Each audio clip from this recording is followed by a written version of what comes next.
अस्सलामु अलैकुम नाज़रीन, JN न्यूज़ HD के साथ मैं हूं नाइला भट्टी। नजर डालते हैं आज की अहम खबरों पर। खबर शामिल करते हैं रहीम यार खान के नवाही इलाके संजर कोट से। थाना कोट सब्जल की हदूद में गरीब मसलूम चाचड़ बिरादरी के अबू बकर चाचड़ आज चाचड़ को हक लेना महंगा पड़ गया। बाज़ अफराद का लाठियों और डंडों से अंधाधुंध हमला कर दिया। मज़ीद जानते हैं हमारे नुमाइंदे सैयद सईद अहमद जिलानी से। जी आगाह कीजिएगा। थाना कोट सब्जल की हदूद में जुल्म का सिलसिला न थम सका। रियाज चाचड़ अबू बकर चाचड़ से सड़क की रकम वसूल करने के बाद रास्ता दरख्त काट कर गवर्नमेंट की मेटर रोड ब्लॉक कर दी।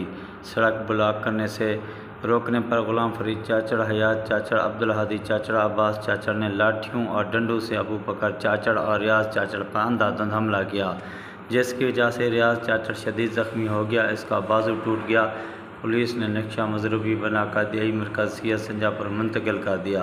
रियाज चाचड़ का कहना था, मैं गरीब मजलूम आदमी हूँ, ये बाअसर ताकतवर लोग हैं, मुझे इन लोगों ने बहुत परेशान किया हुआ है। मेरी जनाब DPO रहीम यार खान और वज़ीर आला पंजाब से अपील है कि मुझे इंसाफ दिया जाए और मुझे इन ज़ालिम लोगों से तहफ़्फ़ुज़ फराहम किया जाए।